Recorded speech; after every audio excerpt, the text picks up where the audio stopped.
Whoa, what a great problem to conclude this particular chapter, 11.2. Sorry, 11.3. For f of x equals the square root of x, find the derivative, all right? And then the slopes of the graphs at x equals 1, which is the 0.11, and x equals 4, which is the 0.42. And then find the equations of those tangent lines. All right, so let's tackle this one at a time. Let's find the derivative. If f of x equals the square root of x, we need to find f dash of x. Well, f dash of x is, at any point, is going to give us the limit x approaches 0 of f of x plus h minus f of x divided by h. I'm going to find the difference quotient. There it is. So I need to know, what is f of x plus h? Well, if f of x is the square root of x, then f of x plus h is simply the square root of x plus h. There's my input. And f of x is simply square root of x. All right, so I'm going to find the limit as x approaches 0 of f of x plus h was the square root of x plus h minus the square root of x divided by h as h goes to 0. Sorry, I had x's there. I said h. I meant h, not x, not x. It's when h goes to 0. So look, if we use direct substitution, we get this IF, this indeterminate form. Oh, sugar. So how do we get around that? Well, we've been using our famous dividing out technique. But of course, we've got radicals here. So let's multiply by the conjugate, the square root of x plus h plus the square root of x and the square root of x plus h plus the square root of x. Notice I've introduced a fraction equal to 1. I want to multiply a binomial by a binomial. So, excuse me, properly, I'll put parentheses there. First times first, well, let me just bring this as h goes to 0. First times first is going to be x plus h. That squared with the square root, those square roots are obliterated. Plus times minus is minus. Square root of x times square root of x is simply x over h times x plus h in square root plus the square root of x.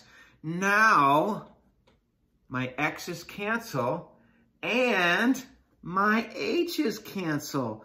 So this will be limit as h approaches 0 of 1 over the square root of x plus h plus the square root of x. So if I put a 0 in for h, I'm going to have the square root of x plus the square root of x, which is 1 over 2 of these square roots of x. Now, I'm going to leave this in unfactored form just for the moment. Okay, there it is. There's my derivative. I found it.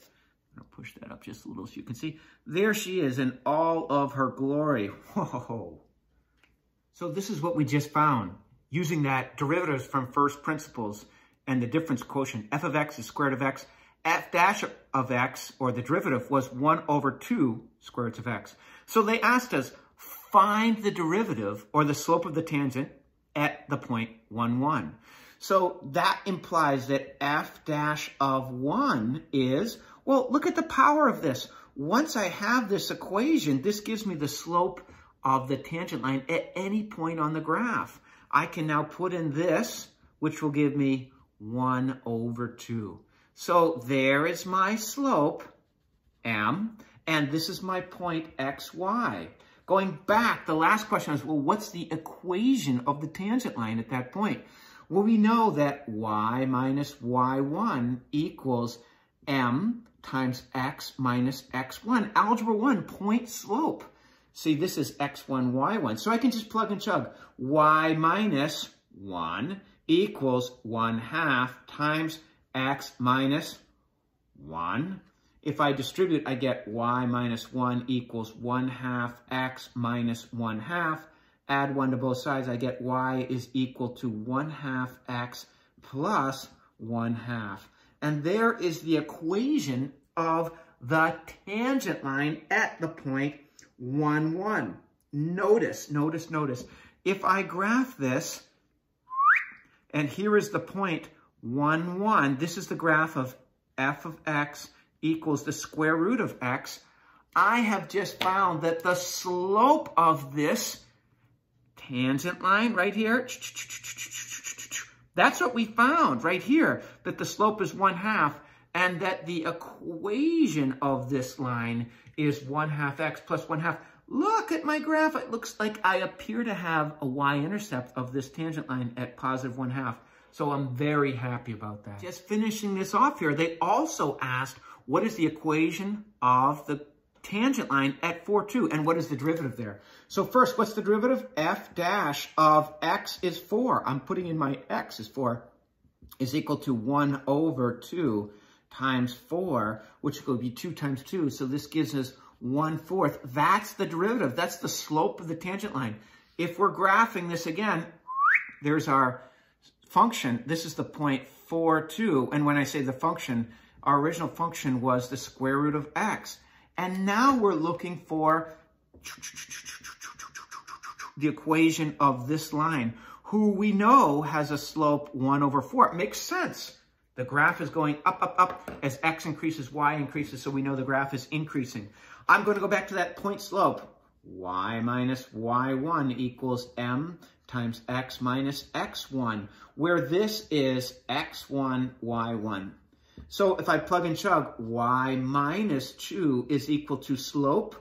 That was my derivative, x minus 4. Distribute, distribute, y minus 2 is equal to 1/4 x minus 1.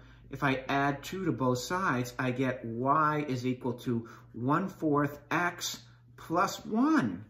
And it does look like our slope is flatter. So at this point here, we had, I'll draw that in blue, a more steep slope and a lower y-intercept.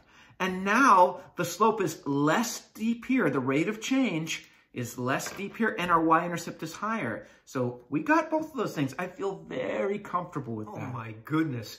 Look at all the work we did from derivatives from first principles, or the difference quotient to find the derivative here was 1/2 square root of x. Is there a way to do it more simply? Well, I've told you that if f of x is equal to x to the n, then f dash of x is equal to n x to the n minus 1. So if f of x is the square root of x, I would write that as f of x equals x to the 1/2. So you have to be really good with your fractional exponents. Remember, that's power over index, or power over root.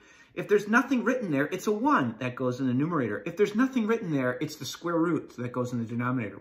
So if I consider f of x is x to the 1/2, and I apply my little rule here, then that means the derivative will be, well, this was a 1 out front, so I'm going to multiply exponent times coefficient to give me 1/2 x to the 1/2 minus, I have to take away 1. But if I write it like that, then I have fractions with different denominators. So another way to write 1 is 2/2, which gives us 1/2. X to the 1/2 minus 2/2 is negative 1/2. Well, you have to know something about these negative exponents. A negative exponent simply means I'm in the wrong place. If I'm in the numerator, move me down. So 1/2 x to the negative 1/2, if we move that down, then this will be 1/2 to the x to the positive 1/2, which is 1/2.